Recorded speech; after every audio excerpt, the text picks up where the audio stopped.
We're going to start with a karakia. So I was going to ask Emily if she could start us off. Tēnā rā koutou, e ngā hoa. I tēnei pō, te pō o whiro, te pō te wanginu te ngāhuru. I tēnei pō ka mihi atu tātou kia matua moana Jackson, kei tōna kāinga e takoto ana. Ka tīmata i tēnei kōrero, tēnei wānanga te pōnei ki te karakia.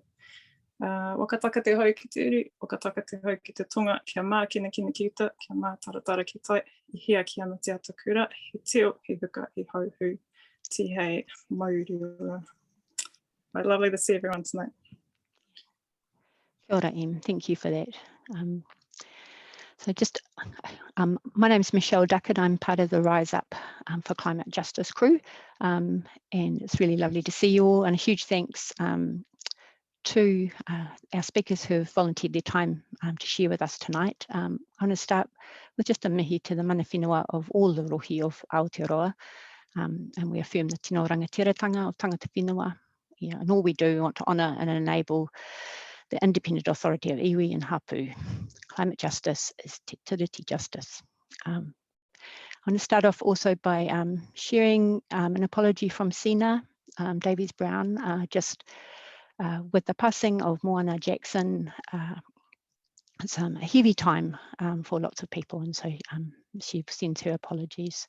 And we wanted to take this time to acknowledge Moana Jackson and the enormous sadness around the motu with his passing. We send love to his whānau and to all who will miss him. We give thanks for his generosity and his tireless work. I'm just going to quote, he inspired and educated so many of us about so many things.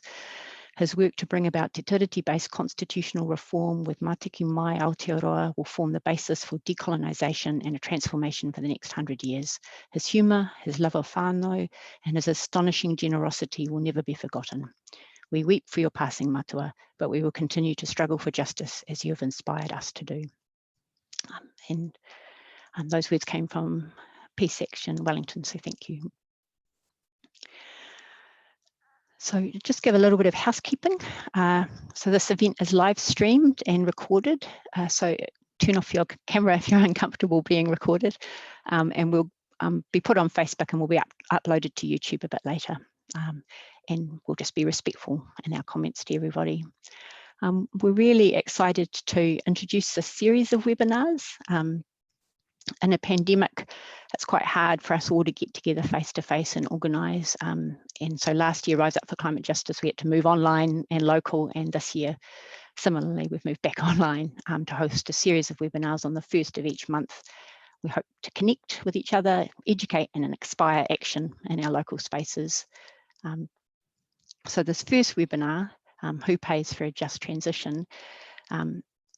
It stems from the idea of climate justice is about acknowledging the roots of the climate crisis as systemic and how the costs fall unequally. So when people cannot afford decent homes, food, or have enough money to participate with dignity in society, and these burdens fall unequally on papatua, nuku, on tangata whenua and other marginalised groups, the costs of these systems, capitalism, colonialism, and white supremacy are clear.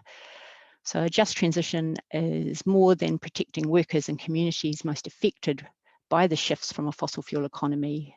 It can be, as the CTU have say, an opportunity to reevaluate the relationships between people, work and the planet. And as two academics have said, it's a transition out of the logic of unequal relationships rather than just out of fossil fuels. And because a just transition cannot be a slow transition, some of our crew have created this series of 7 budget demands that Em will talk about a little bit more later. And many of these demands echo the work done by other organisations. And so we'll share those links as we can, and we will send them to you if we don't manage to do it in the chat. So if you have any questions as we go along, if you could pop them in the chat and we will collate them to share with our speakers a bit later. So we're really grateful to have this fantastic group of people here tonight to share some ways that we can work for a more just future. We've posed a big question, but we hope that gives space for a range of ways that we can take action. So what are our options for a just transition away from fossil fuels and towards a more just world? Who pays? What are some of the ways that we can build a more just health, just transport and just economic system that will make life better for the people and the planet, ensure people have enough money to live with dignity. So the format is pretty simple. We'll introduce each speaker. We've got Emily Bailey, Mika, Francie, Roger and Edward, and we really appreciate you taking your time to be with us this evening. They'll speak for 5 to 10 minutes, and our back of house, Eliana, is we'll be compiling the questions and then we'll share some of those after that.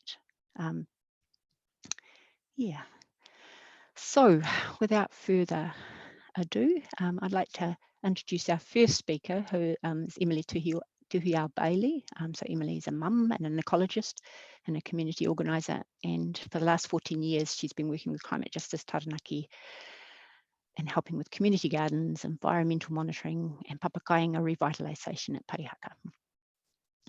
She led the writing of the Just Transition Plan Tuhi-Ao Taranaki 2030. So Em's going to talk about our initial Rise Up for Climate Justice demands. Yeah. So I hand it over to you, Em. Oh, kia ora koutou, mihi nui anō. Ai, ko Taranaki te maunga, ki te tau toku pāpā, ko nā te mutunga, ko te ati awa, ko Taranaki nā iwi, i te tau toku māma, he uriau no Airani. Kei Parihaka, kei Pungarihu, i noho ana ahau. Yeah, greetings from Taranaki. I'm just going to comment really just talking about, I guess, what we've been dealing with here in Taranaki in terms of fossil fuel exploration, climate disasters, and trying to find ways forward. Yeah, so for a long time, since about the 1880s, we've had oil and gas exploration here in Taranaki, and around the 1950s, 1960s, the first wells started to be really dug. All kind of went in line with fossil fuel machine explosions after World War II. Yeah, and about 14 years ago, the government started to really open up the area, partly due to fracking and new concepts that they wanted to try out, like deep sea oil drilling. So that's when Climate Justice Taranaki formed to try and stop those. And it's been a pretty awesome ride, working with heaps of other groups and hapu and iwi across the country together to try and stop fossil fuel exploration. So yeah, so as you'll know, a few years ago, oil and gas exploration was banned across most of the country, but it still continues here in Taranaki onshore, and the offshore wells, they're just re-drilling them sideways. So it's onshore and offshore here, unfortunately, until we can stop that. But it has reduced, and there's companies that have been pulling out, and we're now seeing actual decommissioning starting slowly to happen, and things like actual decent insurance coming in as ways to ensure that they clean up, and also to put the companies off from even starting. So yeah, a lot has changed, and I guess for our group, the shift kind of went to agriculture as our major greenhouse gas emitter in Aotearoa. Yeah, our group is pretty small, so we just do what we can, and of course with COVID, it's really made it hard. So yeah, I guess that's one of the things we I guess I reached out to other activists about trying to form networks to organise as people that have worked together for a long time. So that's how we set up Rise Up. So Rise Up is not a group, it's a network of climate activists from across the country. And the Aotearoa Climate Justice Network is that. And so Rise Up is kind of like the events and things that we organise. And unfortunately, we can't do our big protests we've been trying to do for a while, but we're doing webinars and online activism for now. Yeah, so I was just going to talk about the 4 demands that we put out last year really quickly. So it's just, so these are our 4 demands, which is on the website riseupforclimate.nz. So it's end extraction of fossil fuels. So that's everything, coal, oil, gas, by 2025. So that's quite soon. Ban industrial fertilizer and palm kernel extract. So that's one of the major things that feeds our industrial agriculture, and also causes lots of impacts to countries like Western Sahara, and emits greenhouse gases as well. The third one is end dairy exports. So most of our dairy that's produced is exported overseas. I think it's 95%. So, you know, we can do lots of campaigns to stop what we consume, but that doesn't make a huge dent. We need to actually hit the exports, and hitting the exports also hits the ideas around transport, processing, using fossil fuels and all those other things. The impacts on, you know, small scale farmers in India and stuff like that. And so the last demand was no false solutions. So that's things like no waste energy plants, no hydrogen fuel, not looking at, you know, just getting everyone an electric car, but actually getting people out of cars and into public transport and walking and restructuring our entire way we live. Yeah, so what we're doing now is we've put out 7 new demands, just given the big changes I guess with COVID, really seeing our vulnerable communities a lot more now, and seeing the struggles that our healthcare system and our education system, public transport, all these really crucial parts of our infrastructure, like just the massive pressure that they're under, and trying to see how we can link climate justice issues with the social justice issues more as a priority.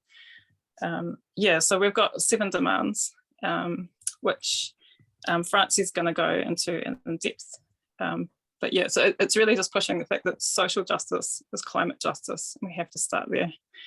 Yeah, and so the idea with these is to share them and tag in the ministers who are responsible for those areas. So like the Minister of Transport, the Treasury Minister, whatever he's called, to really get those messages to them. And then also there's a bunch of petitions that go with them, like the No GST on food. So yeah, we can do lots of activism from home, even though we're in isolation and all that. So yeah, I'll hand it over to Francie now then. Kia ora.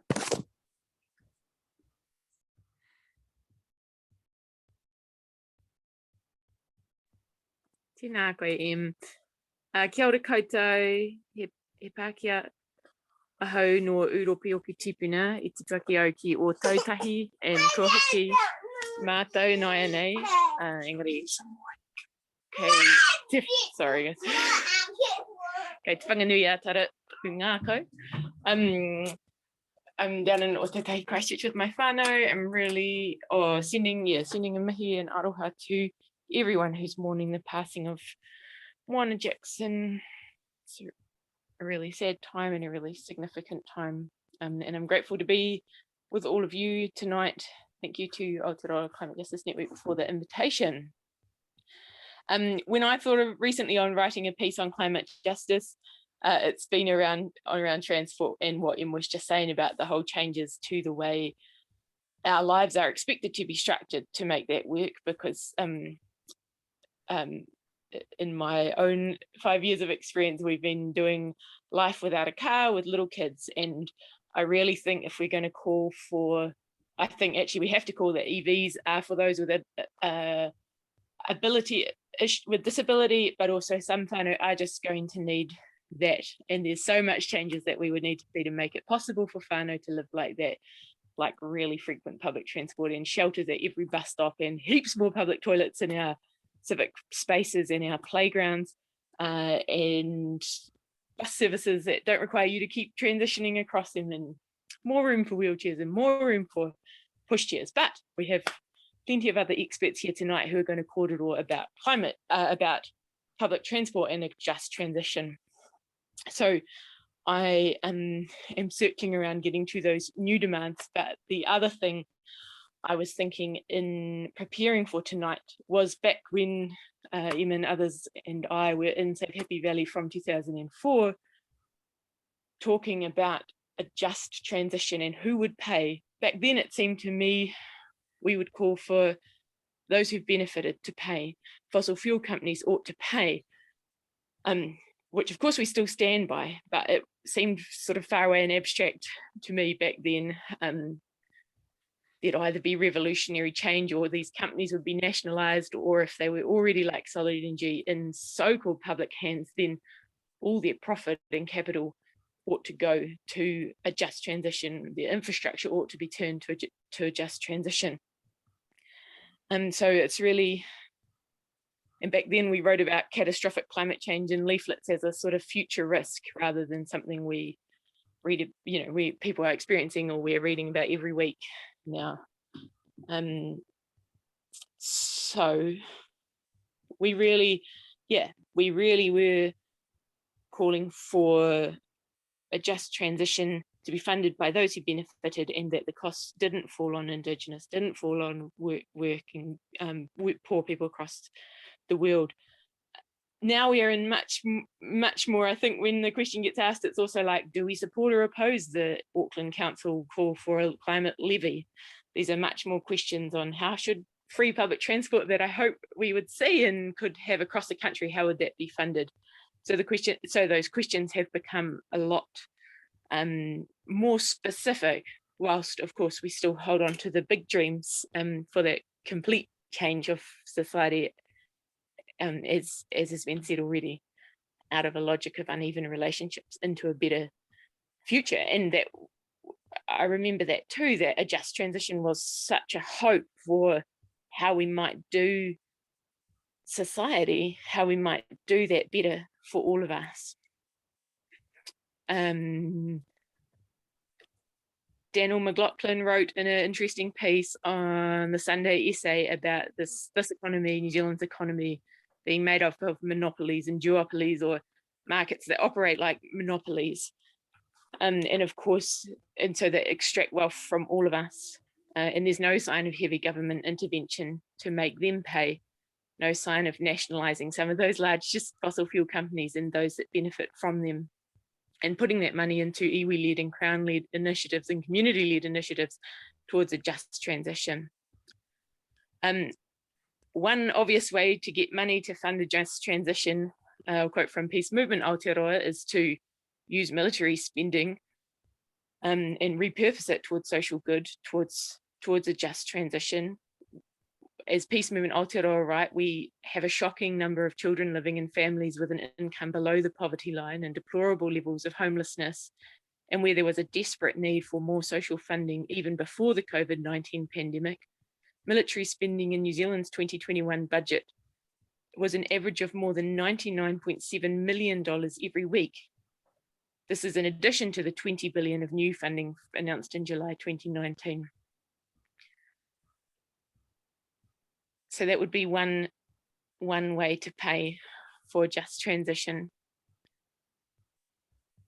Te Pāti Māori call for funding for Māori-owned community energy projects, call for funding for Crown funding to go to incentivising Māori farmers to transition to regenerative and value-added farming practices, call for the establishment of climate change adaptation plans. There's lots of good stuff on their website and their climate change policy. Yeah. But tonight I'm going to turn to the climate budget demands 2022 developed by this network, Aotearoa Climate Justice Network, the first of which is no free carbon credits for polluters. Under the government's industrial allocation program for the ETS, well over $100 million in carbon credits have been handed out every year to polluters who threaten to move their business overseas, like Tiwai Aluminium, which happens repeatedly, multiple times every generation, New Zealand Steel, Oil, OG Fibre, Pulp and Paper, Norsk Skog and Fletchers. Currently, there's a 1% per year reduction of their free credits for 10 years, increasing 1% a decade. So the graph just goes on and on and on and on. If agriculture joins the ETS, they'll have 95% of their emissions paid for by free carbon credits. Most of these credits are just stockpiling and are not being used to replace carbon via methods such as tree planting. In most cases, the ETS is a money go round while the planet burns. The ETS doesn't work. We need no more free carbon credits. Polluters should be taxed to stop the pollution. Number two, we need free public transport, something that's suddenly imaginable in this COVID world, where we have half-price public transport, and many others are going to speak to that tonight. We need no GST on food and a breakup of the supermarket duopoly. A goods and services tax on food is unfair and unnecessary. Food must be affordable. And if we remove GST, it would automatically cut costs by 15%. And of course, for the poorest, that the amount that's spent on food is a huge chunk of weekly incomes. We need nil income tax for the poor. Those earning under $14,000 a year. The main argument for not removing GST from food is that the poor would be treated the same as the rich, but not asking for income taxes from our poorest sector would even up that scale. Of course, these are some of the people most vulnerable to climate change, most vulnerable to crappy changes that we already experience. I don't know, like the bus having half, the bus being only allowed half the people when we're in different levels of COVID, when your life is so absolutely already pressured. These things are massive. So a wealth tax on those earning over 1 million a year could easily cover the small loss of tax on poor people, nil income tax for the poor. The next demand is a livable income for all, so that all have enough money for children and their families to thrive, for people to live with dignity in their community. That means addressing the cost of housing, the rising cost of living, and the benefit cuts of 1991 and the pitiful increases since. As we all know and can see, this poverty comes at a huge cost to well-being and to being able, in enfranchisement, being able to engage. So we're calling for a benefit increase as recommended by Welfare Expert Advisory Group, hundreds and hundreds of dollars per week, so that it actually meets the cost of living, and making sure that all living people, including contractors, including the subcontractors, everyone earns a living wage, and ensure that these rates are indexed to inflation and the average wage. We're calling for capital gains tax now. For too many, the cost of a roof over our heads means poverty and homelessness. With underinvestment in social housing and policies that benefit the rich, Aotearoa has become one of the most expensive places to own a house and to rent a house. And again, still under this government and the last term, we have no tax on capital gains. So landlords just profit off a capital gain. They can even leave their house empty. Multiple property owners can earn from the increase in values of their properties without paying tax. A capital gains tax would create more fairness in the tax system, because it would tax all those sources of income, including increasing housing wealth, as well as income earned from work. There's also, alongside rapidly increasing a number of publicly owned housing, this could cool the heated property market, bring the cost of housing down, and free up income to really help those who need it most. I'd also like to shout out to the mahi of Public Housing Futures, State Housing Action Network, and others who are calling for a massive industrial scale building of public housing. These houses could be guaranteed rentals with affordable rents, accessible design, a stable home, low emissions by design, linked up with public transport and civic services. When Michelle and I spoke about this topic, she talked of the right to a home, the right to be settled, to build relationships and link up to your local school, to enroll your kids there and know they'll be able to stay there. This is something close to home for me, and it's something that an industrial scale public housing building scheme could enable. And now more than ever, we need more pay and less hours for healthcare workers. As we all know, healthcare workers at every level of the system have worked tirelessly in this pandemic. Those on the front line have been putting themselves and their families at risk to keep our communities safe. Years of government underinvestment, years and years, decades before, well before COVID in the health sector mean that they already were operating understaffed and in conditions and facilities that are not ideal, are not okay. The arrival of COVID has only exacerbated these issues. And right now in the peak of Omicron, where many are being called to cover shifts for their colleagues, we're seeing that in media, for example, in Auckland, well, we are calling on the government to pay healthcare workers what they're worth, increase staffing levels to help alleviate the burden of understaffing and overtime. So we stand in solidarity with Allied PSA, with Maris, with NZNO, and all of their fight for better pay, better ratios, better recruitment, better retention. I'd also argue we need to see a significant increase in funding to primary health and public health for the upcoming stages of this pandemic that we sadly are all still living in. Adequate funding so that both those entities can continue to do their main jobs too. Most public health mahi that I can see has been put on hold over the past 2 years because those are the same kai mahi across the country who've been expected to be contact tracers and case investigators until only a few weeks ago. But if the pandemic has taught us anything, it is how important public health is for all. Our health is only as linked as everyone else's, and how stark those social determinants of health are. To ensure a just transition, we must be working on those social determinants of health. As others have said earlier, we need that radical reshape of society. Aku mihi nui kia koutou, tēnā koutou, tēnā koutou, tēnā koutou katoa.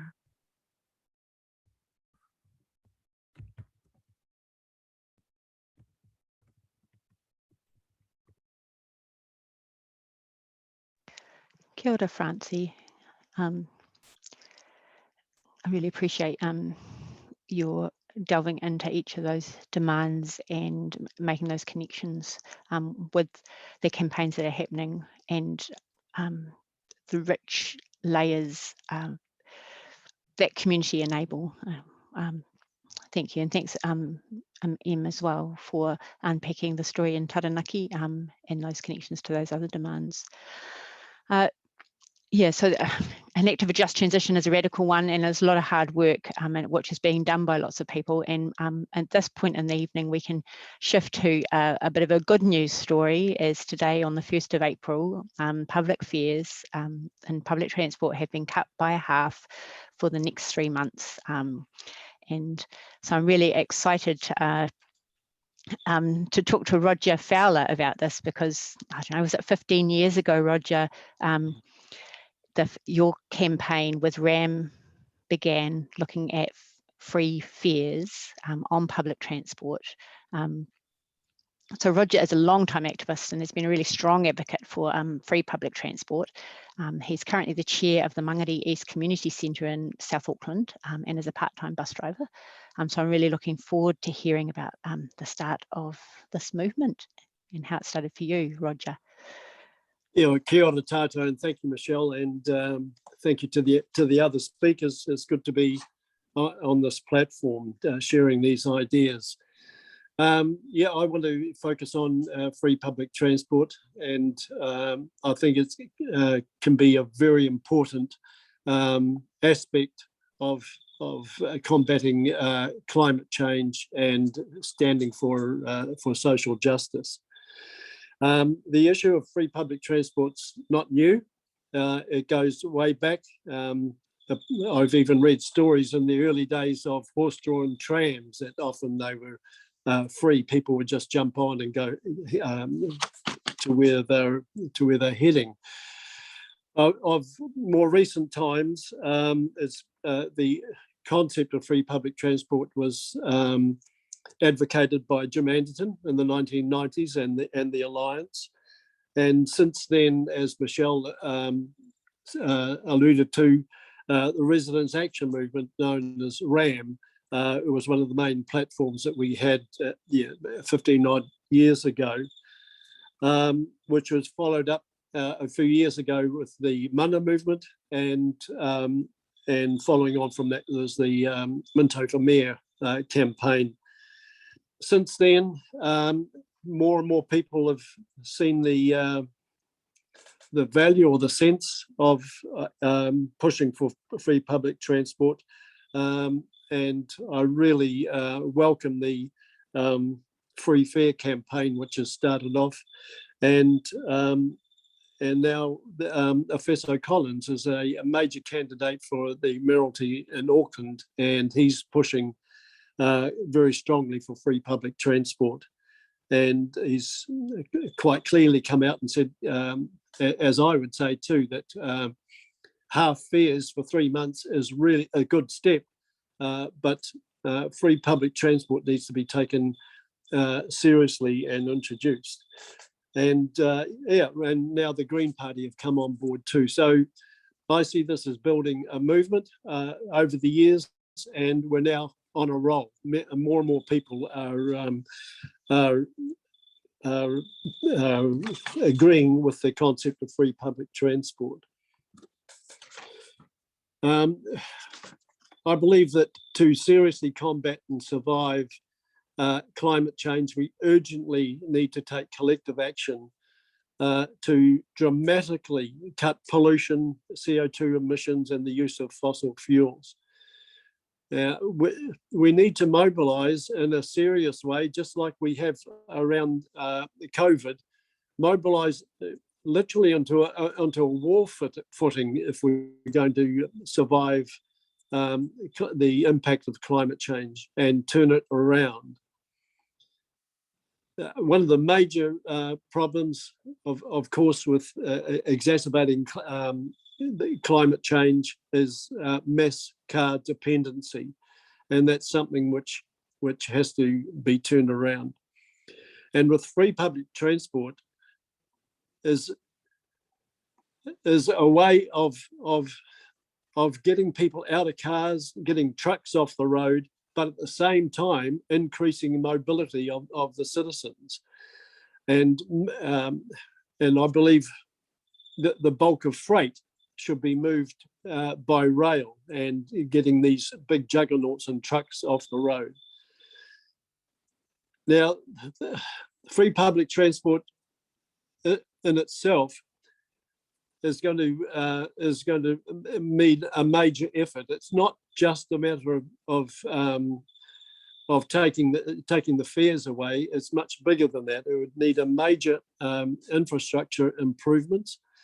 The number of public transport vehicles, be they trains or light rail or buses or ferries, would need to be drastically increased in number. I would predict at least threefold. And other infrastructure improvements like more bus lanes, more bus priority lights at intersections, and greater coordination and interconnectivity of routes and transport modes with much greater frequency. So it wouldn't matter if you missed your bus, because it'll be followed by another one straight behind it. So you wouldn't even need bus timetables or transport timetables, because it should be so frequent and so efficient. So with the idea of making public transport so attractive and so efficient that most commuters wouldn't even think of using their cars. And it's going to take something big like that to completely turn this around. The question has been raised of how would we pay for this? Well, one of the ways we can start paying for it is to stop the construction of extravagant motorways and flyovers and plough the funds which have already been allocated to these extravagancies into free public transport. We could stop the costly fare collecting systems. It's one thing that people don't give much thought about, but these fancy fare collecting systems that have been introduced are extremely expensive to set up, let alone maintain. Well, with free public transport, you wouldn't need them. Also, businesses that benefit from free public transport. Most businesses, many businesses have got fleets of cars or trucks or vans. well, they wouldn't need fleets of cars anymore. The staff could get to and from work easily by free public transport. And they would no longer need valuable car parking spaces, because if they do away with their fleets of cars. So that's in some ways the start of how to turn this, how to pay for free public transport. I agree with the Fair Free campaign with expanding the gold card, which is one thing I advocated on the senior advisory panel with the Auckland Council, and won full support for that, to be extended to community service card holders, students, both school students and tertiary students, until eventually everybody could enjoy the use of free public transport. So I see it as a progressive thing, and an all-encompassing thing that's going to need, as I said, major infrastructure improvements. And hopefully with Afeso Collins becoming the new mayor, that may be a good chance to start introducing some of these methods. Thank you. Oh, kia ora, Roger. It's very inspiring. And we get to follow this up with Mika Hervel, and is it just 2 weeks ago that you presented, or part of the group who presented the petition to Parliament for the Fair Free campaign. I'm really curious about hearing the way that you guys have formulated the links between social justice and climate justice, and also if what seems possible to you now, given we've got this new 3-month trial. Sorry, Mika, you're somewhere up there, I can't see you. So. Yeah, thank you. Yeah, kia ora, my name's Mika. I'm a student studying in Wellington. I'm an organizer for the Free Fares campaign. Free Fares is a nationwide movement to get free public transport for community service card holders, students, and under 25s. Our core aims with that are to address carbon emissions and transport poverty by getting more people out of private vehicles and onto public transport, and making public transport a viable and affordable option for those who will struggle to access it. In Aotearoa today, transport is one of our fastest growing sources of carbon emissions. And we also have one of the highest rates of car ownership in the world at 93%. Owning a car is seen as a status symbol, emblematic of success and independence, particularly for young people. And in many places, owning a car is the most viable form of transport. Many of our cities and towns are designed for car ownership, and public transport isn't frequent, reliable, or affordable enough to be a valid option for some people. We desperately need to shift from our reliance on cars, and public transport is part of that solution. A policy like free fares is critical to ensure no one is left behind when we as a society make the rapid changes we need to make to address the climate crisis. To give you a brief overview of the Free Fares campaign, we started last year campaigning for a trial of free public transport for students, tertiary students, and community service card holders just in Wellington. Some community service card holders simply don't have enough money for a train ticket to visit family or to access a GP after all their other bills are paid. High rent also forces many students out of the central city, and some can only afford to commute in to attend university for a few days every week, meaning they miss out on educational opportunities and socially engaging with their community. It's stories like these which united a bunch of us students and community service card holders to rally together and campaign for more equitable transport. A coalition began to form in Wellington, with all manner of groups joining. We had local student associations, political youth wings, groups that advocate for community service card holders, local climate action groups, and churches all come on board. As the emissions reduction plan approached in November, our organising team made the decision to go national. Over the course of a month and a half, we expanded across the country, with many more organisations joining our call. We also expanded to include under 25s in our ask, recognising that people aged 15 and under are the biggest users of public transport, followed by people aged 16 to 30. Making public transport free and accessible for young people normalizes public transport use for the next generation, which helps us as a society transition away from private vehicle use.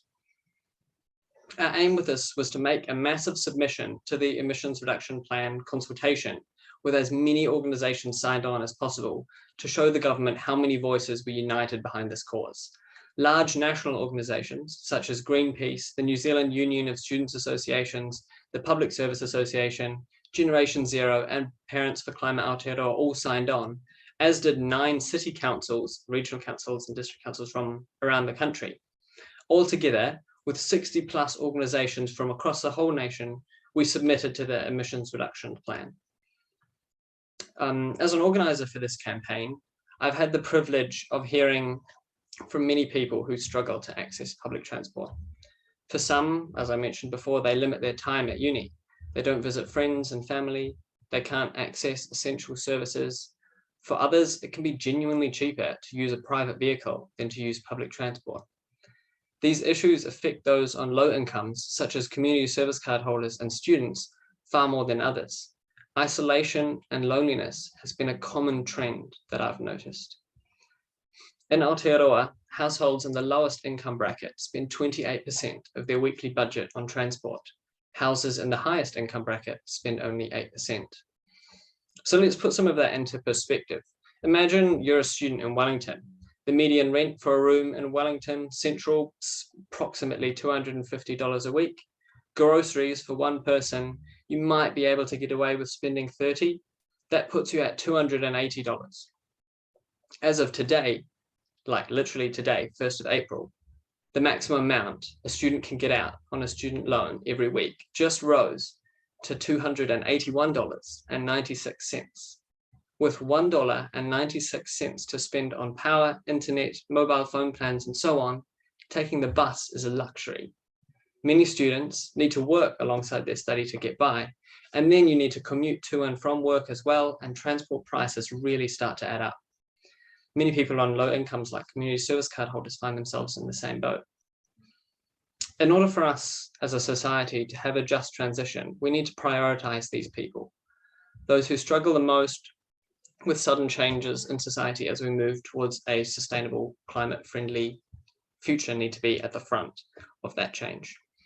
We need to invest in our public transport to improve the social mobility of those who struggle to access public transport at the moment and to give them the ability to participate fully in society.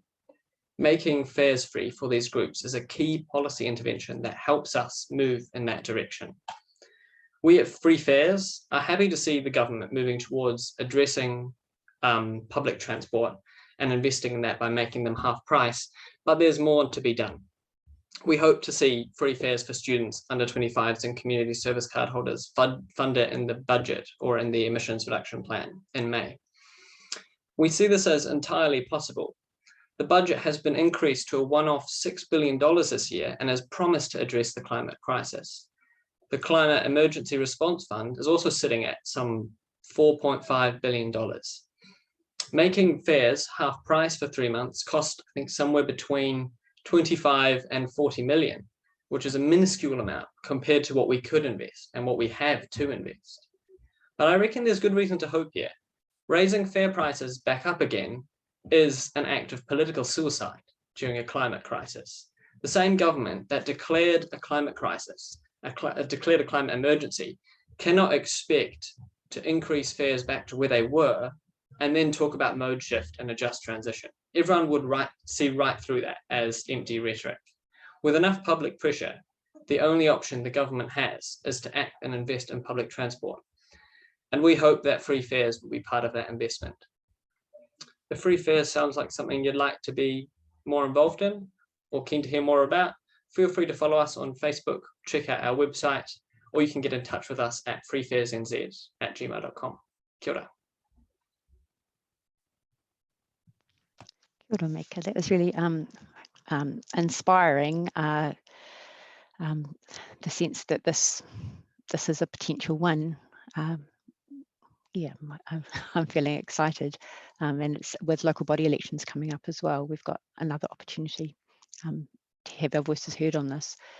Thank you very much. It was, there's a great website that I know Connor's been really great at putting stuff in the chat if you want to look at, and the submission that you made to the emissions reduction plan is a really great read, drawing all those connections together.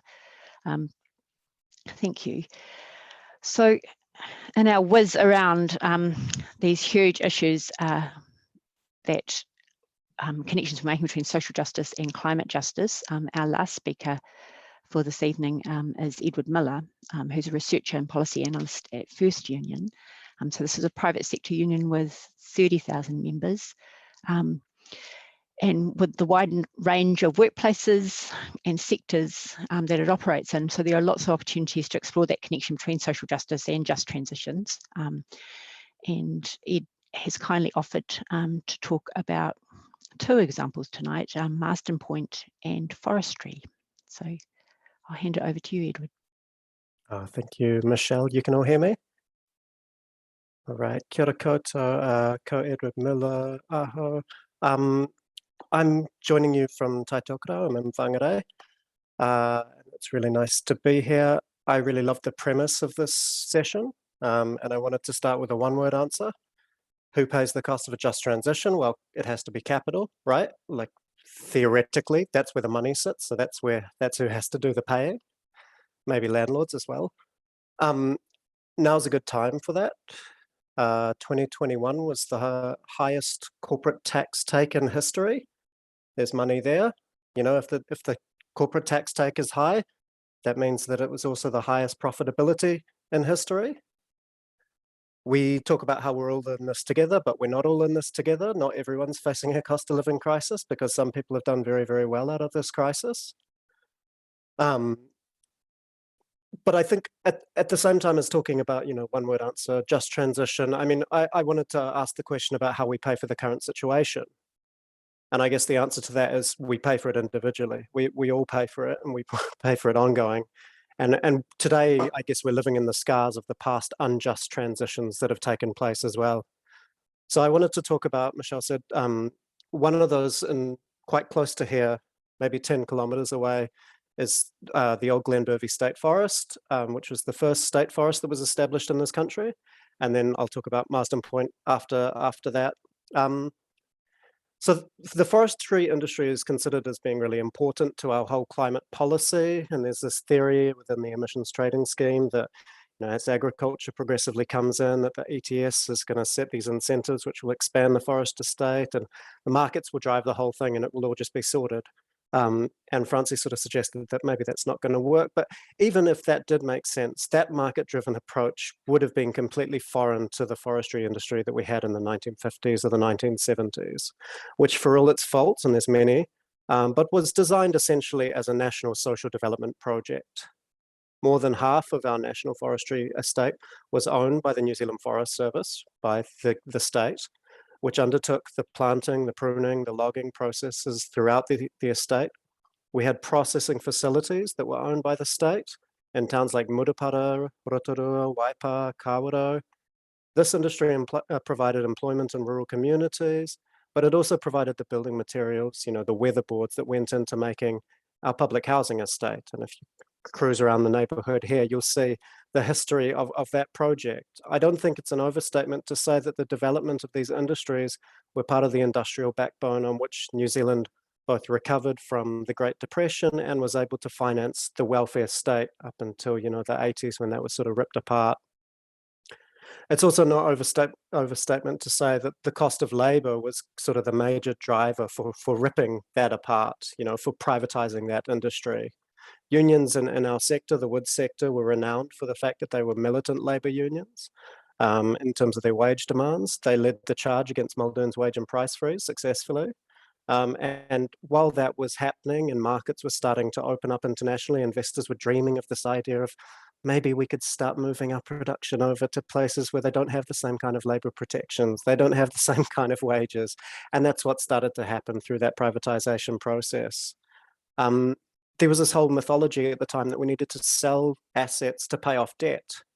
And we know that's not true for a number of reasons. One is the fact that you know, Roger Douglas admitted it, the public leaders admitted it, that it wasn't about debt. But we also know it's not true because it was never about the money, and that's why they sold the forests for nothing. By 1992, we'd sold off half of the National Forest Estate, and we made $1.4 billion from it. Nothing, right? The amount of profit capitalists made last year was $100 billion or more. That's the cost of running a government in a year. This was always an ideological exercise that had implications for working people, and that transition, that idea of taking working people and dividing them was what the entire process was about. What happened to workers? Well, they went from being employed by the Forest Service to having to find work in small crews, independent private sector crews that would compete against each other, and that competition kept wages down for years and years. And it meant that productivity had to keep increasing while wages stayed flat. And you had these under-resourced crews that were cutting corners on safety. This was the first job that I did when I came into the trade union movement. I worked really closely with a lady named Helen Kelly, who some of you may know, to try and get some movement on the safety issues within this industry that's now basically owned by offshore private equity funds and delivers very handsome returns to its shareholders. But in that year, when I first started working, 11 men left on the ground, dead, as a result of an industry that put the pursuit of profit ahead of people and ahead of the environment. It's a profitable industry. It generates returns in most years higher than the banking industry based on revenue to profit, higher than the banking industry based on the revenue to profit relationship. But it's one that's killed more than 50 people in the last decade. So it's one that our government leans very heavily on in terms of that climate policy, but it's not one that we use very well. Between 2/3 and 3/4 of the logs that are harvested in this country are exported, right? Half of the logs we grow here go to China as raw logs. The most common use for half of those logs that get there, so 1/4 of our total logs, is in concrete formwork, right? We grow trees so that we can help the Chinese construction industry set concrete. And that's why our workers keep dying on the ground in this industry. The Chinese government has said that they want timber self-sufficiency by 2035. So we're going to have a lot more logs to deal with, and there's only one thing that we can do with them. We have a massive building material shortage. We have a massive housing shortage. We have a massive infrastructure shortage. As I said, we're living within the scars of that past unjust transition. Our union in October last year published a report that was written by Max Harris and Jacqueline Paul on establishing a Ministry of Green Works for Aotearoa to rebuild the social housing estate in this country, sorry, the public housing estate, the state housing estate, to start getting on with the job of designing our cities so that we could live lives without a car, to go into the process of building that public transport network, to do that sort of water infrastructure network, and to take that out of the hands of the private sector, who clearly cannot deliver what people actually need in terms of social needs. So that's the historical unjust transition that I wanted to talk about. The current one that's happening today is Marsden Point. In 1844, the Popo Whenua block was confiscated from Patu Harakeke, the hapu around that part of Ruakaka. In the 1970s, the state effectively gave it to a group of oil majors, and they built a refinery together with a lot of state funding. It was expanded again with a lot more state funding in the 1980s, and we built a pipeline to Auckland in response to, at the time, the 1970s oil price spikes and that kind of thing. This month, the company Refining NZ processed their last shipment of imported crude. This last 2 weeks, they've been switching off all the machines one by one as that last bit of crude has worked its way through the system. This morning, Refining NZ changed its name to Channel Infrastructure. They are no longer in the business of refining fuel. They're in the business of transporting refined fuel. And next week, they'll start removing the exchanger bundles and dismantling them. It's sort of the beginning of the end of that infrastructure of the oil age in front of our face. Now, a lot of people are probably going to cheer this on from an environmental perspective, and what should we be doing, calling for the oil infrastructure to stay there, but it doesn't have any impact on the consumption of fossil fuels in this country. It doesn't change demand for petroleum. It doesn't change demand for diesel. It doesn't change demand for jet fuel.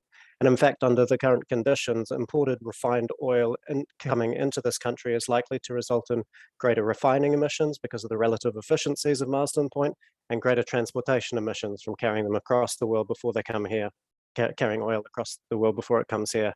So it's going to have an impact on our national emissions and our picture and on our carbon budget, but it doesn't mean we're not emitting the same, if not more, amount of total carbon to get that fuel here and to use it. And it will show up on another country's carbon budget. Most likely it'll be part of the South Korean carbon budget. So until we take the steps to actually finance a real just transition here in Aotearoa, we're not ending reliance on fossil fuels. We're just saying that we don't want the manufacturing part of it to be here in Aotearoa because of the cost of labor question, right?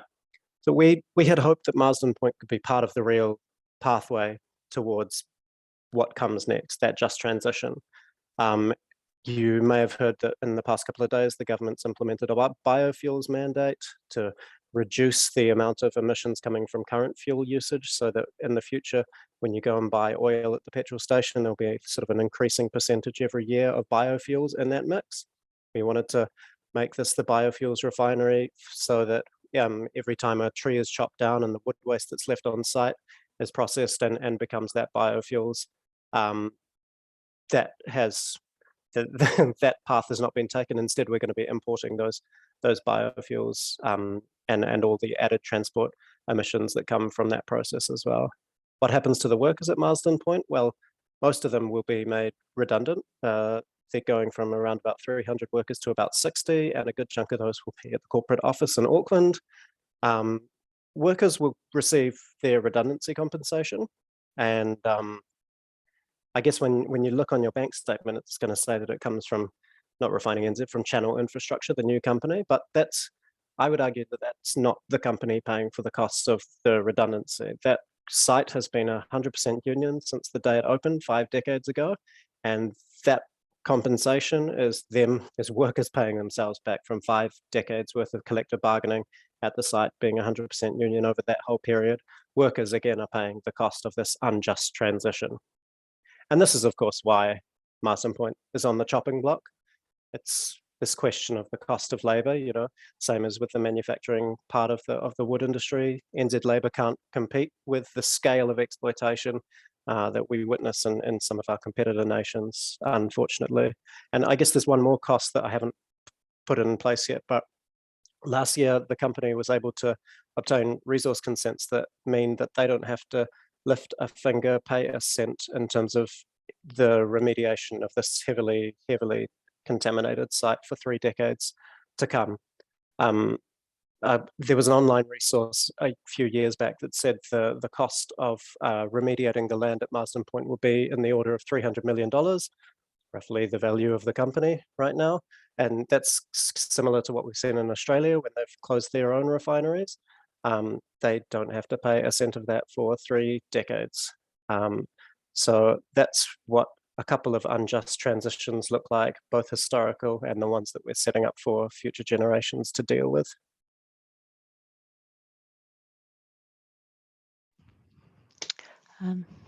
Thanks, Edward. That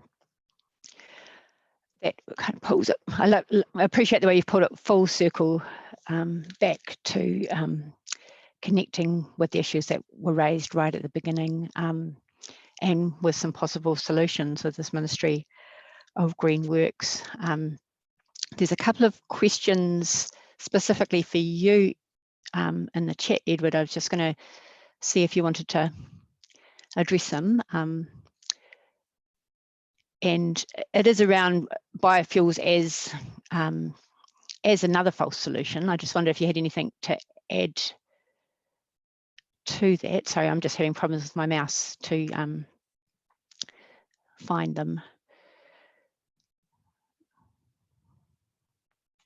I can just jump in and talk a little bit about them. Yeah, a while back I did a lot of work around looking at food price spikes that took place in 2007, 2008.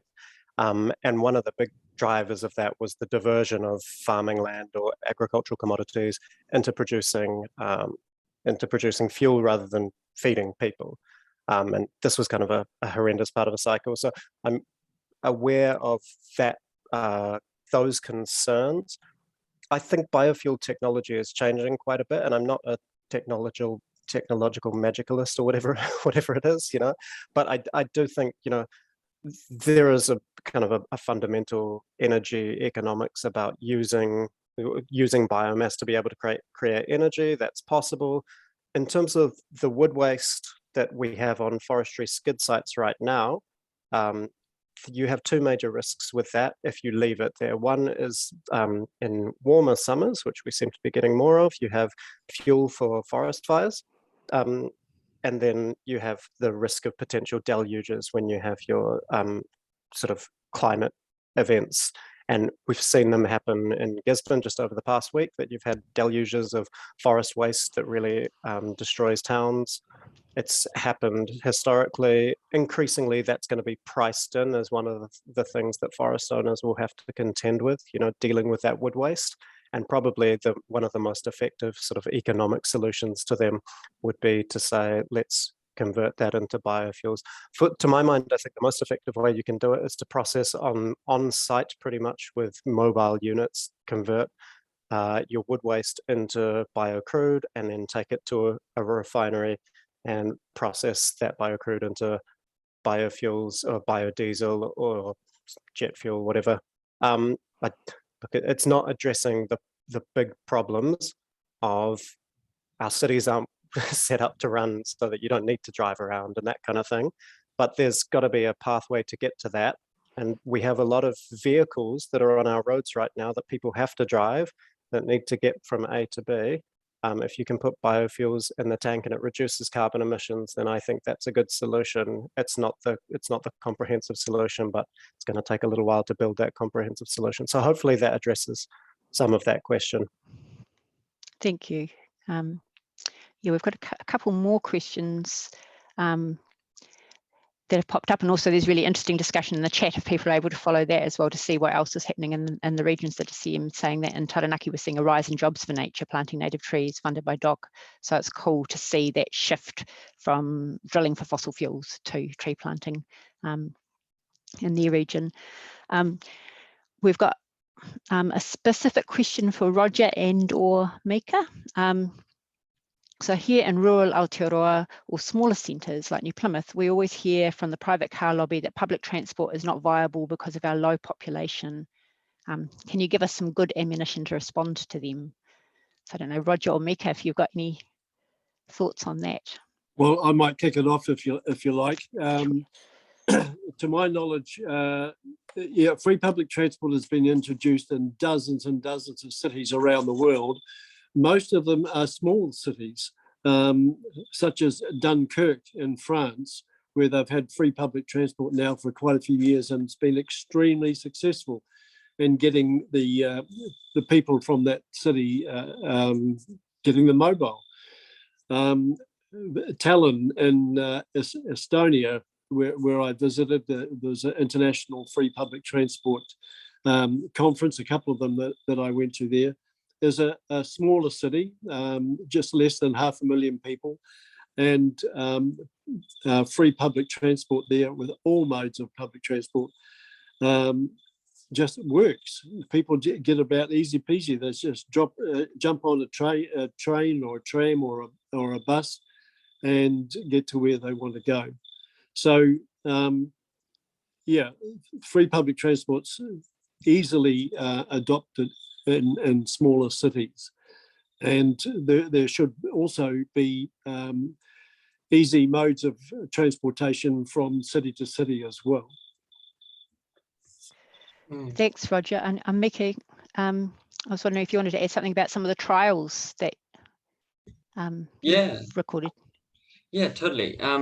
Definitely back everything Roger said. I myself, I'm from Nelson, so top of the South Island, not a huge city, quite small as well.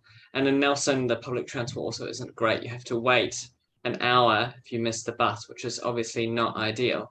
But one of the really good things about Nelson and then other small cities is, like Roger was saying, there is real potential for public transport to do a lot of good in those spaces, because particularly places like Nelson are quite compact. And so investing more in public transport in those places actually does enable the population there with a lot of mobility. Yeah, as to some of those trials, we've seen some trials in I think it was the Bay of Plenty for free public transport for students. And that increased patronage there to ridership by 40%, which is quite a big jump. So public transport in regions, making it free can go a long way, but then that needs to go hand in hand with other investment in more reliable and more frequent services as well. Thanks, Mika. I've got more questions coming up. So two for you, Ed. One is, how much of the refinery plant could potentially be useful for biofuel production if it were not demolished? It's a good question. It's one that I think Sion would be in the best place to answer. There has been, well, a lot of it can be used. We don't know exactly because we haven't had the right industrial scientists go through there and have a good look through. Industrial resource consents are extremely expensive. Starting with that is very valuable, having large plots of land with regular infrastructure connections. None of this is talking about the plant, just the way the plant is set, the land is set up. But most of the things that exist in biofuel refineries in the States are the same that have been set up in the wake of oil refineries, because there's a whole trend of this happening right now with old oil refineries that used to be quite effective. Instead of being updated for more capacity and that kind of thing, the oil industry is going, well, we're going to shift everything over to Southeast Asia and shift it to South Asia because that's the cheap way of doing things, and then are re-rigging the oil refineries to biofuel refineries. So the technology is there. It will take a little bit of pulling things around, but I guess the counter argument is to say nothing is possible when you get rid of the plant, scrap it, take it to pieces, and let all the workers who have the skills working in the energy industry go, because they will go pretty quickly because they are highly paid, highly skilled individuals, and losing that will be kind of, I think, the biggest hurdle to getting biofuel manufacturing in this country. Thanks. There's two more quick questions, Ed. One is just clarifying about how biofuels reduce emissions. So I don't know if you want to quickly respond to that. Is it because it's not a fossil fuel, but it's still being burnt? Is it the mining of plants? Well, yeah. Yeah, I'm not a scientist, so I can't go too deep into actually answering those questions. But my understanding is that the combustion process is different, and you don't have carbon dioxide emissions that come out as a result of that process. But I think I'm not the biofuels expert. I guess the broader point that I was trying to make around that was to say this is what a pathway of a just transition looks like into a different kind of energy technology and a different energy future for this site and for the skills that we have with people on this site. So I might not be able to answer all the technical questions around biofuels, but there's plenty of discussion going on around it. And we had some discussions with Sion recently who said that Australian investors are very interested in putting, they see New Zealand as a potential market for getting in there, which again, I'm not backing a sort of capitalist intervention as the solution, but there are opportunities to do things here. Thank you. I've got a question for Francie around the budget demands that were presented. So Francie, have you seen any positive signals recently that the government is actually going to move towards announcing the transformative demands changes we need? Maybe someone else has been. I haven't been seeing those things other than the changes in a COVID context day that we've seen. When they wanted to do in the first lockdown, they could offer, not ideal, but nonetheless housing to people who are homeless. Look, at the moment they can offer, if they want to, half price public transport to everyone except those on Waiheke. So they can do those things. I expect I wouldn't be alone in not noticing much transformation from Labour or the Greens, but it seemed absolutely right that we work together on and really push them.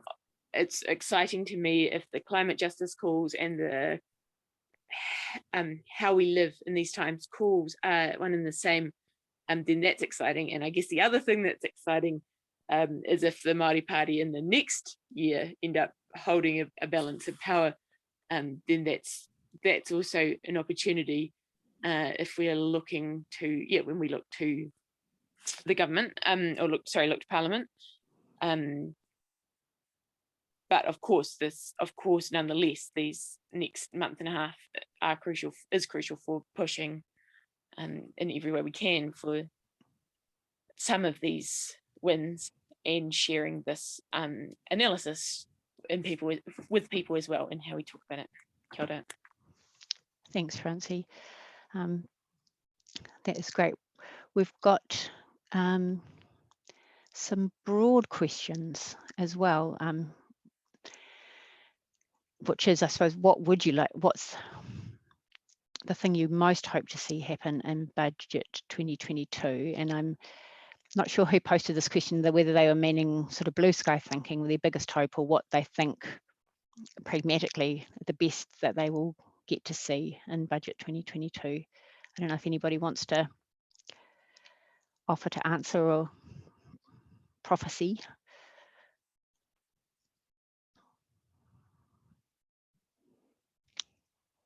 Nobody's volunteering. I can give that one. I mean, for our perspective as a Free Fares campaign, it's free public transport for students, community service card holders, and under 25s to be nationwide. At the very least, we'd like to see a trial of that for 2 years. So I don't know. I'm sure there are some of you in Christchurch who know that ECAN, the regional council down there, is proposing a trial of exactly that, and seeing something like that rolled out nationwide would be a great step. Ideally, in an ideal world, having that as a permanent investment from central government in the budget would be awesome, but a trial at the least would be, that's a hope. Thank you. Thanks, Mika. I can help maybe answer as well. Just something I didn't really talk about earlier was around papakainga housing and climate protection, I guess, because I mean, as we know, like in the last few months, there's been flooding across many parts of the country, near droughts. We've had like the wheat crop of the country reduced by, I think it was 70%. So there's going to be a whole lot of shortages coming. But at the same time, there's been quite a bit of funding going into like kāinga ora sort of assessments of Māori papakainga in communities. So speaking with my pariaka hat on, like through doing these assessments of our papakainga across the country, we're able to actually put numbers on what we need to actually shift our houses out of flood zones, to put in the forests that we need to actually grow the timber for houses and any other needs, firewood. So my guess is those numbers are all going to start piling up and have a really impact on the budget. Maybe not this year, but maybe next year. And hopefully we'll see more money coming through. That's possibly wildly optimistic, but it does seem like there's actually more Māori staff in Parliament at the moment. So they understand better, like, we go to Hui and everyone's Māori and speaking Māori, from like Ministry of Health, Ministry of Social Development, MB, MPI, like things are changing, but we just need to all get our facts and figures and budgets and what we want really well analysed and articulated, so we can really say what needs to happen. Thanks, Em. I'm getting lots of bits of hope from this discussion of ways that we can move forward. And it'd be, I suppose I've been trying to formulate a question, but I'm not very good at doing that quickly. And so someone else might be able to help me with this, is around, it feels like it's a really good moment in terms of campaigning for public transport and free public transport. And that's a space that there could be a really good win. And we've got Ed's proposal and Max Harris's proposal of the Ministry of Green Works as a way of getting that energy behind the redesign of our cities or redesign of our urban spaces, and with the kāinga, that's another little model. And I suppose this is a question somehow around effective campaigns and moments for campaigning, and ways of networking. So if anybody smarter than me can come up with a question around that or wants to offer an answer, I suppose around some of those, getting that substantial shift, where we're going to get, so if we win on public transport, for instance, that is a massive shift potentially, but it has to happen if we want the massive shift in housing, and if we want the massive shift in the redesign of our cities. What could support those sorts of wins? Yeah. I don't know, does anybody want to take a...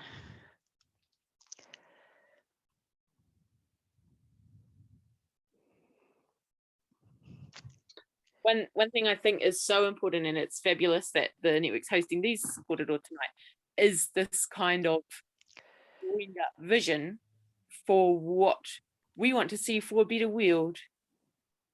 Rachel's saying that we need the action, of course, and we need, so it's exciting, that these papakainga investment, transport, actual things that we might get, and that we might actually get with a big fight in the coming budgets, then that changes the landscape. We carry on the fight. I think that's a hopeful moment. There was a series of kōtari hosted workshops a couple of months ago, and if what was, there's such a, other than the Māori Party, such a lack of a vision coming out of Parliament or any of that, kind of so disconnected now from any movement that exists, that it's exciting to me that here we are, here lots of groups and mahi are working perhaps in a struggle, in a campaign, but it is part of a broader vision for the kind of transformations that we want to see. Thanks, Francie. We've got a few minutes left, and I've got a technical question for you, Ed, and then one question, and I'll say the bigger question first so you can all have a think about this, and this could be a really nice way to end, is maybe for you, what would a fairer Aotearoa in 2030 look like? What's your personal vision? And it could be a vision with a little v or a big V. And while you're thinking about that, I'll give you your technical question, Edward. What would an amendment to the Commerce Act that would make vertical integration illegal, that would deal with the, I don't know how to say this word, oligopolies and anti-competitive mergers, not just supermarkets, but also gentailers in the electricity generators, or gentailers in the electricity sector, and also the building supplies industry? Thanks. It is quite a technical question. It's a really great one. I think it's one of those really great questions where when you read it, it actually gives the answer. I think it's a yes. I mean, the Commerce Act was brought in at the same time that the privatizations that I was talking about were taking place, and part of that justification of having a Commerce Act was to say that privatization sets you up with potentially unfavorable market structures, and that you need to have a competition regulator to make sure that those markets benefit all participants. We got the Commerce Commission and the Commerce Act. We don't have one that benefits all market participants. But whether you go down that kind of route that Paul's talking about and say, well, let's break up some of the oligopolies or the monopolies, prevent vertical integration, break up some of the big companies that control our economy.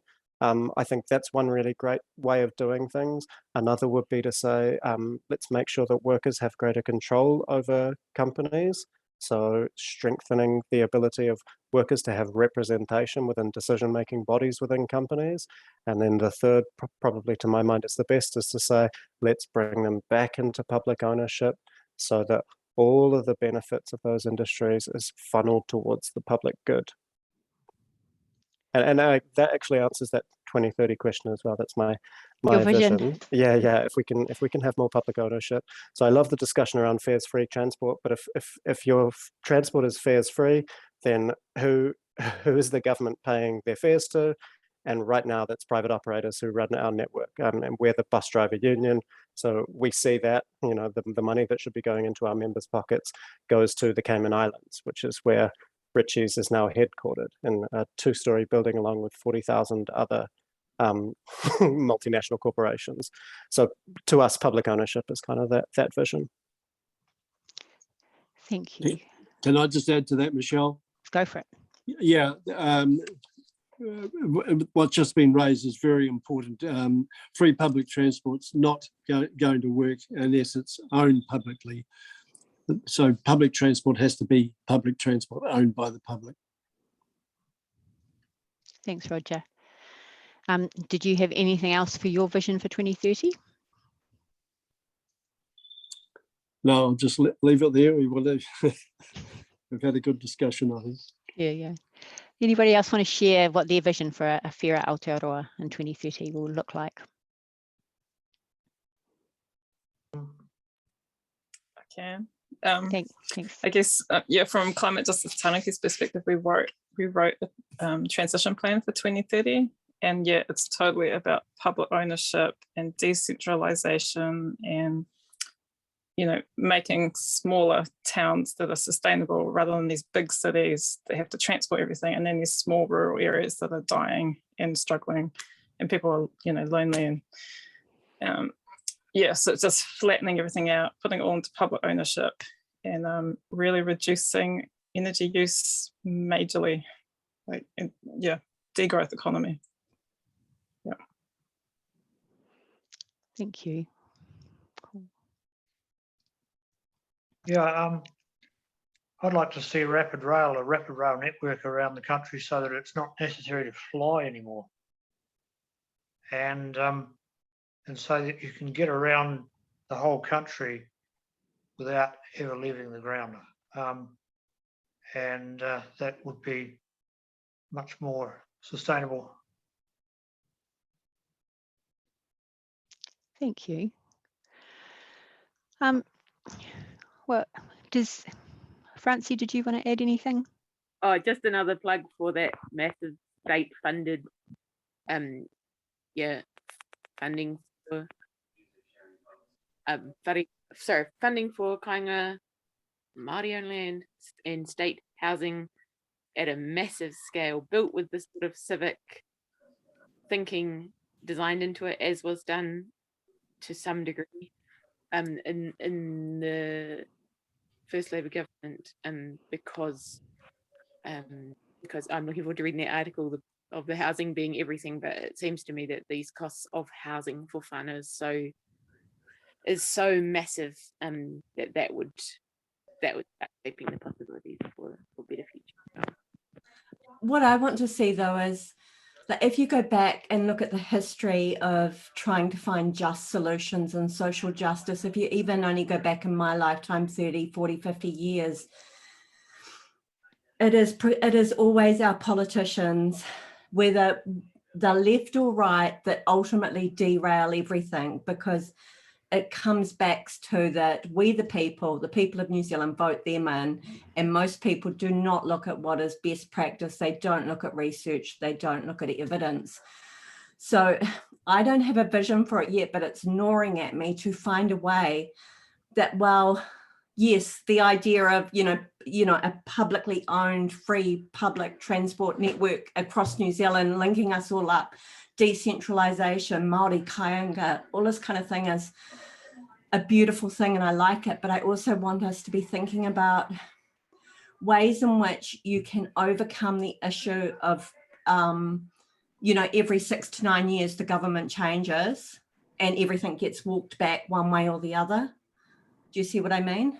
Like if we can put our thinking caps on and find a way to hold our visions, but also find a way so that the progress that we do make doesn't keep being scuppered, every time a new bunch of people decide that they're going to change everything. Do you see where I'm coming from? Yeah. Thanks, Rachel. Well, I have really appreciated the time and the quality and thoughtfulness of this discussion tonight. And I've felt the need, I'm very grateful that the New Zealand Histories curriculum has come in, because I have appreciated people bringing in the stories of our past into the story tonight about how we've got here, and the layers that that can bring to our understanding of our present. So thank you for that. Yes, and there's another little comment. I'm just sideways looking at a good link back to Moana Jackson and Matiki Mai, and that would be a really beautiful way to pull all of this together. When I was thinking about Moana Jackson and this talk tonight, I found this quote from him in an essay around the process for Matiki Mai, and he noted that in that process, all the values people identified were based on relationships. In particular, they recognised the need to replace Papatua Nuku at the centre of all political and personal relationships. To re-honour the responsibilities of a mokopuna to the earth is especially important in this current crisis of climate change. And although the values were discussed as prerequisites for constitutional transformation, they may also be seen as the interrelated parts of a wider ethic of restoration. So thank you once again to all of the people who have contributed tonight. And thanks for Em for being here, because I know it's been a big day. We have another talk on the 1st of May that Connor is helping co-convene. I don't know, Connor, if you wanted to share anything at this point. Sorry, Connor's behind the scenes. I am behind the scenes. I'm going to start, I'm certainly going to continue in this vein around the just transition, and I think it'll be a big ask to build on this beautiful corridor now, but Rise Up will be thinking about the speakers that pick up that discussion, and of course that is May Day, so that's the Sunday, 1st of May, same time. Thanks, Connor, and thanks for all your help tonight. Thanks, Ileana, for helping in this process as well. I really appreciate it. And thank you all for coming along, spending your Friday evening with us, and for all the comments and the questions. This will be recorded and put up onto YouTube. And for all the people who've registered, we'll email out some more information that's come out of the discussion tonight. So huge thanks to you all, huge mihi. Em, did you want to finish with a karakia? But I can offer, I've got one too, if you. Yeah, I can. You feel free. Yeah. Kia ora. Kia tau te manakitanga ki runga I tina o tātou. Kia piki te ora, kia piki te māramatanga, kia hoki pai atu, kia hoki pai mai, tūturu, whakamaua, kia tina, aumie, uie, tai kie. Kia ora. So, kia ora koutou katoa, pomari. Pomari. If people want to hang around for a little bit for the speakers, you're more than welcome to, but if you've got things to dash off to, feel free to go and enjoy the rest of your Friday evening. Yeah.